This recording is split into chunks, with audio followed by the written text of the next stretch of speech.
ಲೋಕಸಭೆಯ ಚುನಾವಣೆ ಸನ್ನಿಹಿತ ಆಗಿದೆ. ನಾಮಪತ್ರ ಸಲ್ಲಿಕೆಯ ದಿನಾಂಕಗಳು ಹತ್ತಿರ ಬರ್ತಾ ಇದೆ. ಇಡೀ ದೇಶದಲ್ಲಿ ಚುನಾವಣೆಯ ಕಾವು ಏರ್ತಾ ಇದೆ. ಮುಂದಿನ ಪ್ರಧಾನಿ ಯಾರು ಅನ್ನುವಂಥ ಪ್ರಶ್ನೆಯ ಬಗ್ಗೆ ಸಂಶಯಗಳಿಲ್ಲ. ಮುಂದಿನ ಬಾರಿ ಈ ಕ್ಷೇತ್ರದಲ್ಲಿ ಲೋಕಸಭಾ ಸದಸ್ಯರು ಯಾರು ಅನ್ನುವಂಥದ್ದಕ್ಕೆ ಸಂಶಯಗಳಿಲ್ಲ. ಹಾಗಾಗಿ ಎರಡೂ ನಿಗದಿಯಾಗಿದೆ. ಮುಂದಿನ ಪ್ರಧಾನಮಂತ್ರಿಯಾಗಿ ನರೇಂದ್ರ ಮೋದಿ ಅವರು ಮತ್ತೆ ಪ್ರಧಾನಿ ಆಗುವುದು ಶಾಶ್ವತ.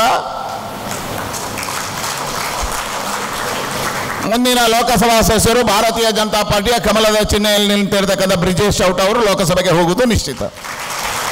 ಹಾಗಾಗಿ ನನ್ನ ಜವಾಬ್ದಾರಿ ಏನು ಅನ್ನುವಂಥದ್ದು ಮಾತ್ರ ಚರ್ಚೆ. ಪ್ರಧಾನಮಂತ್ರಿಗಳಾಗಿರ್ತಕ್ಕಂಥ ನರೇಂದ್ರ ಮೋದಿ ಅವರು ರಾಷ್ಟ್ರೀಯ ಕಾರ್ಯಕಾರಿಣಿಯ ಸಮಾರೋಪದಲ್ಲಿ ಮಾತನಾಡ್ತಾ ಒಂದು ಮಾತಿನ ಉಲ್ಲೇಖವನ್ನು ಮಾಡಿದರು. ಭಾರತೀಯ ಜನತಾ ಪಾರ್ಟಿಯ ಗೆಲುವು ಯಾವುದು? ಒಂದು ಬಾರಿ ಲೋಕಸಭೆಯಲ್ಲಿ 400 ಸ್ಥಾನಗಳನ್ನು ಹಿಡಿಯುವುದು ಗೆಲುವಲ್ಲ. ಒಂದೆರಡು ಬಾರಿ ದೇಶದ ಪ್ರಧಾನಮಂತ್ರಿ ಸ್ಥಾನವನ್ನು ಭಾರತೀಯ ಜನತಾ ಪಾರ್ಟಿ ಅಲಂಕಾರ ಮಾಡುವುದು ಅದು ಗೆಲುವಲ್ಲ. 16 ರಾಜ್ಯಗಳಲ್ಲಿ ಮುಖ್ಯಮಂತ್ರಿಯನ್ನು ಪಡೆಯುವುದು ಗೆಲುವಲ್ಲ. ಭಾರತೀಯ ಜನತಾ ಪಾರ್ಟಿಯ ಗೆಲುವು ದೇಶದ ಗೆಲುವಾಗಬೇಕು. ಆ ಗೆಲುವು ಯಾವಾಗ ಅಂತ ಹೇಳಿದ್ರೆ ಮತಗಟ್ಟೆಯನ್ನು ಗೆದ್ದಾಗ ದೇಶವನ್ನು ಗೆಲ್ತೇನೆ, ಮತಗಟ್ಟೆಯನ್ನು ಗೆದ್ದಾಗ ದೇಶವನ್ನು ಗೆಲ್ಲುವುದೇ ಅದು ಭಾರತೀಯ ಜನತಾ ಪಾರ್ಟಿಯ ಗೆಲುವು ಅಂತ ಪ್ರಧಾನಮಂತ್ರಿ ನರೇಂದ್ರ ಮೋದಿ ಉಲ್ಲೇಖವನ್ನು ಮಾಡಿ. ನಮ್ಮ ಗೆಲುವುಗಳು ಶಾಶ್ವತವಾಗಿರ್ತಕ್ಕಂಥ ಗೆಲುವುಗಳಾಗಬೇಕು. ಆ ಗೆಲುವಿಗೆ ಪ್ರಾಮಾಣಿಕವಾಗಿರ್ತಕ್ಕಂಥ ಪ್ರಯತ್ನಗಳಾಗಬೇಕು. ಆ ಪ್ರಯತ್ನದ ಸಂಕಲ್ಪಕ್ಕೋಸ್ಕರ ಇವತ್ತು ನಾವು ಸೇರಿದ್ದೇವೆ. ಆ ಸಂಕಲ್ಪ ಏನು? ಆ ಸಂಕಲ್ಪ ಒಂದೇ ಆಗಬೇಕು. ಸುಳ್ಯದ ಕ್ಷೇತ್ರದಲ್ಲಿ ಎಷ್ಟು ಮತ ಪಡ್ತದೆ ಅನ್ನುವಂಥ ಸಂಶಯಗಳು ನಿಮಗೆ ಬೇಡ. ಮಂಗಳೂರು ಲೋಕಸಭೆಯಲ್ಲಿ ಎಷ್ಟು ಮತವನ್ನು ಪಡಿತೇವೆ ಅನ್ನುವಂಥ ಚರ್ಚೆಗಳು ಬೇಡ. ರಾಜ್ಯದಲ್ಲಿ 28ರಲ್ಲಿ ಎಷ್ಟು ಸ್ಥಾನ ಪಡಿತೇವೆ ಯೋಚನೆಗಳು ಬೇಡ. ದೇಶದಲ್ಲಿ ಎಷ್ಟು ಸ್ಥಾನಗಳನ್ನು ಗೆಲ್ತೇವೆ ಆ ಯೋಚನೆಗಳು ಬೇಡ. ಅದೆಲ್ಲವೂ ನಿಗದಿಯಾಗಿದೆ.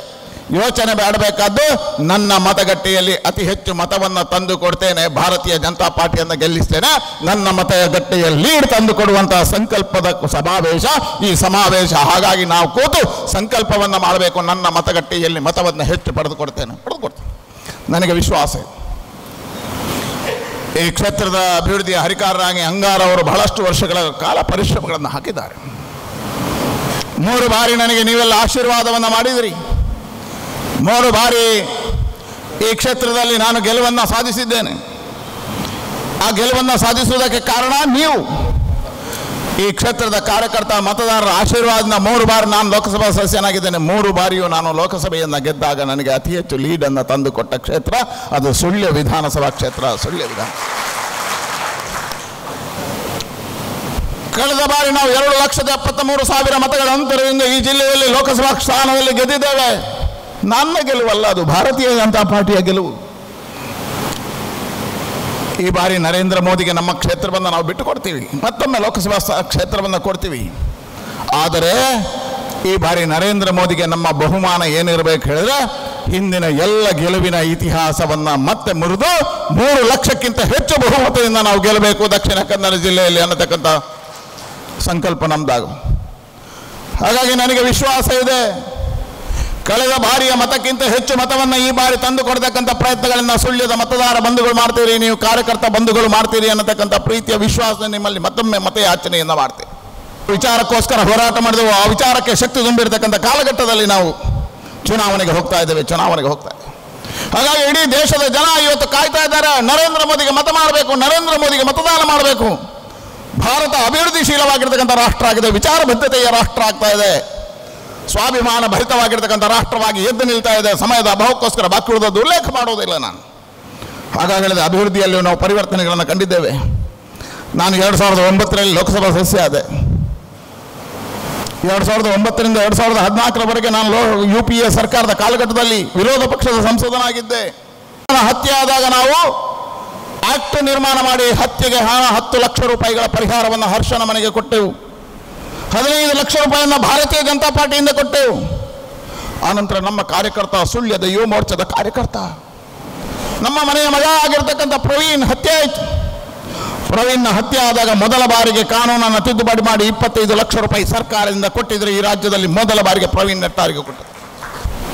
ಹಿಂದಿನ ಯಾವುದೇ ಅಂಕಿಅಂಶಗಳ ಪ್ರಕಾರ ಭಾರತೀಯ ಜನತಾ ಪಾರ್ಟಿ 10 ಲಕ್ಷಕ್ಕಿಂತ ಹೆಚ್ಚು ಕೊಟ್ಟಿರಲಿಲ್ಲ. ಅಂಗಾರ ನಾನು ಕೂತಾಗ ಅಂಗಾರ ಶಾಸಕರ ಸಚಿವರಾಗಿದ್ದರು. ಪಾರ್ಟಿಯ ಜೊತೆ ಸಂವಾದಗಳನ್ನು ಮಾಡಿ 25 ಲಕ್ಷ ರೂಪಾಯಿಗಳನ್ನು ಅವ್ರ ಮನೆಗೆ ಕೊಟ್ಟೆವು. ಈ ರಾಜ್ಯದಲ್ಲಿ NIA ತನಿಖೆಗಳಾಗಿರಲಿಲ್ಲ. ಪ್ರವೀಣ್ ನೆಟ್ಟಾರ್ ಹತ್ಯೆ ಆದಾಗ ನಾವು ಹೋಗಿ ದೆಹಲಿಯಲ್ಲಿ ಕೂತು ಅಮಿತ್ ಶಾ ಅವರಲ್ಲಿ ಮಾತನಾಡಿ ಹತ್ಯೆಯಾದ ಮರುದಿವಸವೇ NIA ತರುವಂಥ ಪ್ರಯತ್ನ ಆಯಿತು. NIA ತನಿಖೆ ಮುಖಾಂತರ ಹಂತಕರನ್ನು ಒಳಗೆ ಹಾಕಿದ್ದಲ್ಲ, ಇದು ಸುಳ್ಯದ ಘಟನೆಯ ಪರಿಣಾಮ, ನಾವು ತಗೊಂಡಿರುವ ನಿರ್ಧಾರದ ಪರಿಣಾಮ ಇಡೀ ದೇಶದಲ್ಲಿ PFI ನಿಷೇಧ ಆಗುವುದಕ್ಕೆ ಕಾರಣ. ಸುಳ್ಯ PFI ನಿಷೇಧ ಮಾಡಿದ್ದೇವೆ. PFI ನಿಷೇಧ ಮಾಡಿ 400 ಜನರನ್ನು ಇವತ್ತು ಜೈಲಿನೊಳಗೆ ಭಯೋತ್ಪಾದಕರನ್ನ ಅಟ್ಟುವಂಥ ಕೆಲಸ NIA ಮುಖಾಂತರ ಆಯಿತು. ಮೊದಲ ಬಾರಿಗೆ ದೇಶದ ಇತಿಹಾಸದಲ್ಲಿ ಒಂದು ಹತ್ಯೆ ಆದಾಗ ಮರುದಿವಸವೇ NIA ಬಂದು ತನಿಖೆ ಮಾಡಿದ ಘಟನೆ ಇದ್ದರೆ ಅದು ಪ್ರವೀಣ್ ನೆಟ್ಟಾರ್ನ ಹತ್ಯೆಯ ಘಟನೆ ಇವತ್ತು ನಾವು ಮಾಡಿದ್ದೇವೆ. ಮನೆಗೆ ಹೋದಾಗ ಮನೆಯ ತಾಯಂದಿರು ಕಣ್ಣೀರು ಹಾಕಿ ಹೇಳಿದರು, ನಮ್ಮ ಸಂಘದ ಹಿರಿಯರಿದ್ದರು, ಅವ ಮನೆಯ ಕನಸನ್ನು ಕಂಡಿದ್ದ. ಈ ದೇಶದ ಈ ಜಿಲ್ಲೆಯ ಇತಿಹಾಸಗಳನ್ನು ಒಂದು ಸಾರಿ ತೆಗೆದು ನೋಡಿ. 75 ವರ್ಷಗಳ ಸುದೀರ್ಘ ಅವಧಿಯಲ್ಲಿ 45 ವರ್ಷಗಳ ಕಾಲ ಕಾಂಗ್ರೆಸ್ ಲೋಕಸಭಾ ಸದಸ್ಯರನ್ನು ಪಡೆದಿತ್ತು. ಕಳೆದ 35 ವರ್ಷಗಳಿಂದ ಭಾರತೀಯ ಜನತಾ ಪಾರ್ಟಿಯ ತೆಕ್ಕೆ ಒಳಗೆ ಈ ಲೋಕಸಭಾ ಸದಸ್ಯನ ಸ್ಥಾನ ಇದೆ. ಸುದೀರ್ಘ ಅವಧಿಯಲ್ಲಿ ಕಾಂಗ್ರೆಸ್ ಆಳ್ವಿಕೆ ಒಳಗೆ ಲೋಕಸಭಾ ಸದಸ್ಯರಿದ್ದರು. ಒಂದು ಕಡೆ ಕಳೆದ 5 ವರ್ಷದಲ್ಲಿ 2009ರಿಂದ 2014ರವರೆಗೆ ಮನಮೋಹನ್ ಸಿಂಗ್ರ ಸರ್ಕಾರ ಈ ಜಿಲ್ಲೆಗೆ ಕೊಟ್ಟಿರುವ ಹಣ 4,500 ಕೋಟಿ ರೂಪಾಯಿಗಳು. ಕಳೆದ 10 ವರ್ಷದಲ್ಲಿ ನರೇಂದ್ರ ಮೋದಿ ಕೊಟ್ಟಿರುವ ಹಣ 1,13,000 ಕೋಟಿ ರೂಪಾಯಿಗಳು ಅಭಿವೃದ್ಧಿಯ ಮಂತ್ರಿಗಳು. ನಮ್ಮ ಕಾರ್ಯಕರ್ತರಿಗೆ ನಾವು ಹೇಳಬೇಕು. ಬಹಳಷ್ಟು ಜನರಿಗೆ ನಳಿನ್ ಕುಮಾರ್ ಬಗ್ಗೆ ಆಗೋದಿಲ್ಲ, ಏನು ದುಃಖ ಇಲ್ಲ ನನಗೆ. ನನ್ನ ವಿಚಾರಕ್ಕೋಸ್ಕರ ಪ್ರಚಾರಕ್ಕೋಸ್ಕರ ಬಂದಿರತಕ್ಕಂಥವಲ್ಲ. ಆದರೆ ಕೊಟ್ಟದ್ದು ನರೇಂದ್ರ ಮೋದಿ ಅಂತಾದರೂ ಬಾಯ್ಬಿಟ್ಟು ಹೇಳಿಬಿಡಿ. ಅದಾದರೂ ಚುನಾವಣೆ ಆಗಲಿ, ಫಲಿತಾಂಶ ಬರಲಿ. ಮನೆಗಳಿಗೆ ಹೋದಾಗ ಹೇಳಿ ನರೇಂದ್ರ ಮೋದಿ ಕೊಟ್ಟಿರತಕ್ಕಂಥ ಯೋಜನೆ ಬಗ್ಗೆ. 1,13,000 ಕೋಟಿ ಈ ರಾಜ್ಯದಲ್ಲಿ ಅತಿ ಹೆಚ್ಚು ಅನುದಾನ ಬಂದಿರುವ ಏಕೈಕ ಜಿಲ್ಲೆ ದಕ್ಷಿಣ ಕನ್ನಡ ಜಿಲ್ಲೆ. ಚಪ್ಪಲ ಮಾಡ್ರಿ, ನರೇಂದ್ರ ಮೋದಿ ಕೊಟ್ಟ ದುಃಖದಲ್ಲಿ ಕೂತ್ಕೋಬೇಡಿ, ಚುನಾವಣೆ ಹೋಗ್ತಾ ಇದ್ದೀವಿ. ಏನು ಮಾಡಬೇಕು ನೀವು ಮನೆಗಳಲ್ಲಿ ಹೋದಾಗ? ಧೈರ್ಯವಾಗಿ ಅಯೋಧ್ಯೆ ರಾಮಚಂದ್ರನ ಮಂದಿರದ ಬಗ್ಗೆ ಉಲ್ಲೇಖ ಮಾಡಬೇಕು. ಧೈರ್ಯವಾಗಿ ಕಾಶ್ಮೀರದ ಚಳವಳಿ ಬಗ್ಗೆ ಹೇಳಬೇಕು. ನಾವು ಧೈರ್ಯವಾಗಿ ಈ ಜಿಲ್ಲೆಗೆ ಬಂದಿರತಕ್ಕಂಥ ಅನುದಾನಗಳ ಬಗ್ಗೆ ಉಲ್ಲೇಖ ಮಾಡಬೇಕಲ್ಲ. 1,13,000 ಕೋಟಿ ರೂಪಾಯಿಯಲ್ಲಿ ಸುಳ್ಯಕ್ಕೆ ಬಂದಿರತಕ್ಕಂಥ ಅನುದಾನಗಳೆಷ್ಟು? ಪತ್ರಕರ್ತರಿದ್ದಾರೆ, ಪ್ರಶ್ನೆ ಮಾಡಿ, ನಾನು ಉತ್ತರಿಸ್ತೇನೆ. ಕಾಂಗ್ರೆಸ್ ಅವರಿಗೆ ಸವಾಲಾಗ್ತೇನೆ. ನಾನು ಅಂಕಿಅಂಶಗಳ ಪ್ರಕಾರ ಈ ಜಿಲ್ಲೆಯ ಎಲ್ಲ ಅಂಕಿಅಂಶಗಳ ಪ್ರಕಾರ ನಾನು ಇಡ್ತೇನೆ. ಬನ್ನಿ ಸವಾಲಿಗೆ.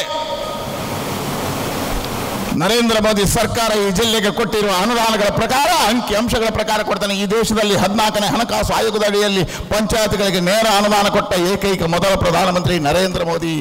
ಪಂಚಾಯತ್ ಸದಸ್ಯರು ಇದನ್ನೇ ಹೇಳ್ಬೇಕಲ್ಲ.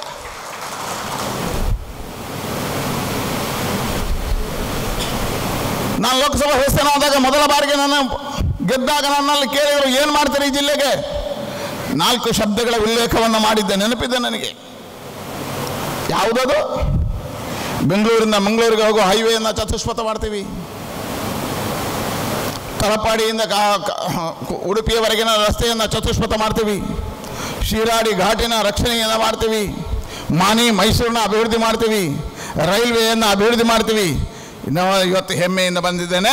15 ವರ್ಷಗಳ ಕಾಲ ಲೋಕಸಭಾ ಸದಸ್ಯನಾಗಿ ಇದೆಲ್ಲವನ್ನು ಪೂರೈಸಿ ಇವತ್ತು ಬಂದು ನಿಮ್ಮ ಎದುರಿಗೆ ಮತ್ತೊಮ್ಮೆ ಆಶೀರ್ವಾದಕ್ಕೋಸ್ಕರ ನಿಂತಿದೆ. ನನಗೆ ಆಶೀರ್ವಾದ ಅಲ್ಲ, ಕಮಲಕ್ಕೆ ಆಶೀರ್ವಾದವನ್ನು ಕೇಳ್ತಾ ಇದ್ದೇನೆ. ಕಮಲಕ್ಕೆ ಆಶೀರ್ವಾದವನ್ನು ಕೇಳ್ತಾ ಇದ್ದೇನೆ.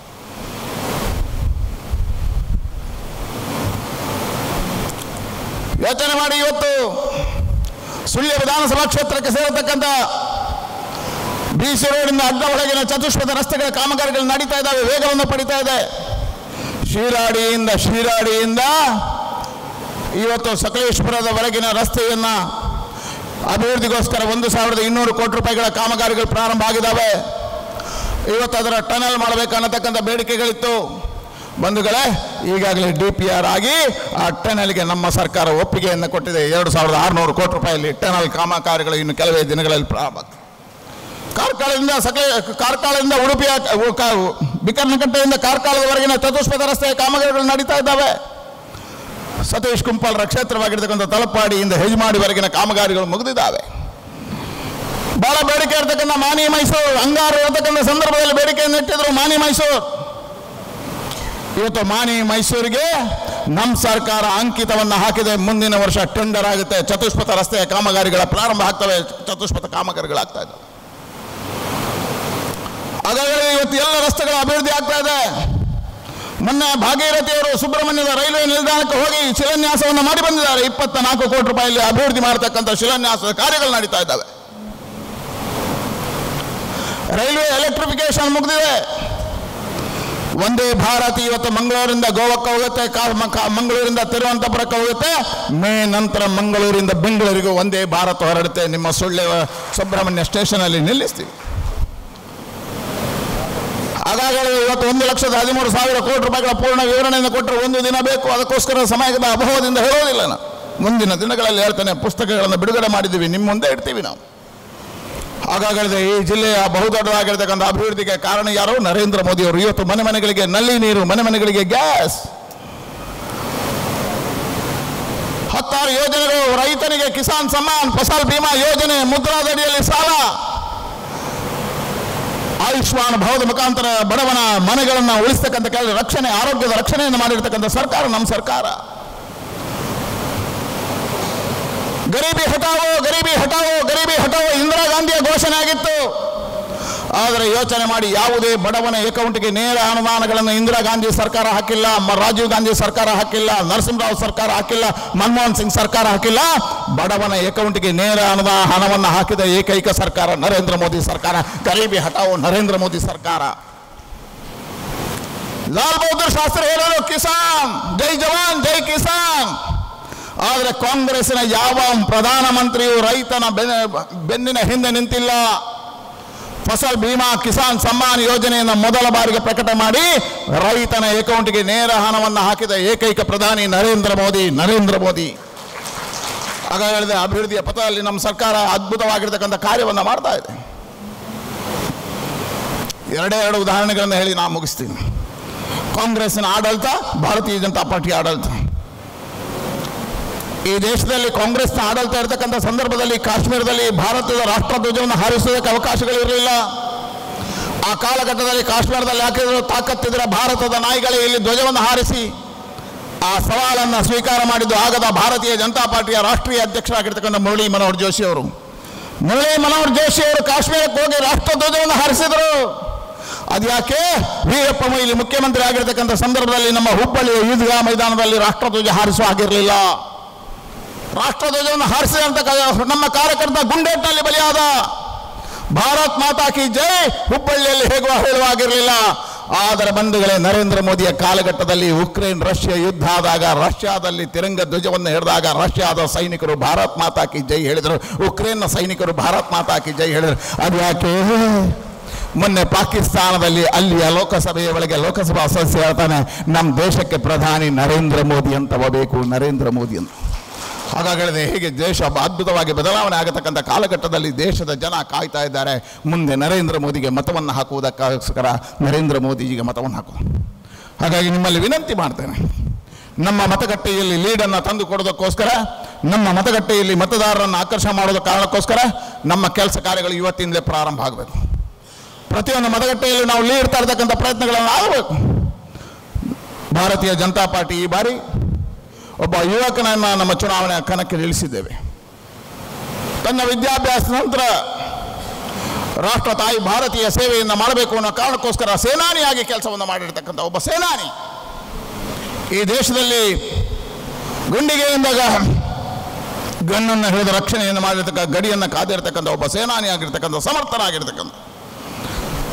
ಸೇನೆಯ ನಿವೃತ್ತಿ ಆದಮೇಲೆ ತಾನು ತಾಯಿ ಭಾರತೀಯ ಕಾರ್ಯವನ್ನು ಮಾಡಬೇಕು. ಅದಕ್ಕೋಸ್ಕರ ಭಾರತೀಯ ಜನತಾ ಪಾರ್ಟಿಯನ್ನು ಪ್ರವೇಶ ಮಾಡಿ ಯುವ ಮೋರ್ಚಾದಲ್ಲಿ ಕಾರ್ಯವನ್ನು ಮಾಡಿ ಭಾರತೀಯ ಜನತಾ ಪಾರ್ಟಿಯ ಪ್ರಧಾನ ಕಾರ್ಯದರ್ಶಿಯಾಗಿ, ಇವತ್ತು ರಾಜ್ಯದ ಕಾರ್ಯದರ್ಶಿಯಾಗಿ ಭಾರತೀಯ ಜನತಾ ಪಾರ್ಟಿಯ ಒಬ್ಬ ನಾಯಕನಾಗಿರ್ತಕ್ಕಂಥ ಇವತ್ತು ಬ್ರಿಜೇಶ್ ಚೌಟ ಅವರನ್ನು ನಮ್ಮ ಕ್ಷೇತ್ರದಲ್ಲಿ ಇವತ್ತು ಕಣಕ್ಕೆ ನಿಲ್ಲಿಸಿದ್ದೇವೆ. ನೀವೆಲ್ಲರೂ ಅವರಿಗೆ ಆಶೀರ್ವಾದವನ್ನು ಮಾಡಬೇಕು, ಅವರನ್ನು ಗೆಲ್ಲಿಸಿಕೊಡ್ಬೇಕು, ನಾವು ಮನೆ ಮನೆಗಳಿಗೆ ಹೋಗಬೇಕು ಅಂತ ಹೇಳುವಂಥ ವಿನಂತಿಯನ್ನು ಮಾಡ್ತೇವೆ. ಅತ್ತೆ, ಇದು ನನ್ನ ಬರ್ಡೇ ಗಿಫ್ಟ್. ಇದೆಲ್ಲ ಜೀವನದಲ್ಲಿ ನನಗೋಸ್ಕರ ತಗೊಂಡ್ಬಂದಿದ್ದಾರೆ. ನಿನ್ ಮೇಲೆ ತುಂಬಾ ಚೆನ್ನಾಗಿ ಕಾಣುತ್ತೆ. ಇದು ತುಂಬಾ ಚೆನ್ನಾಗಿದೆ ಅಲ್ವಾ? ತುಂಬ ಚೆನ್ನಾಗಿದೆ.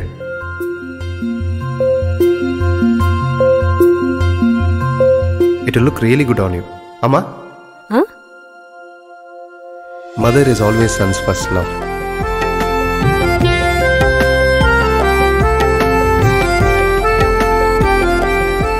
ಪ್ರತಿ ಪೀಳಿಗೆಯ ಪ್ರೀತಿಯ ಮಳಿಗೆ GL ಆಚಾರ್ಯ ಜುವೆಲ್ಲರ್ಸ್.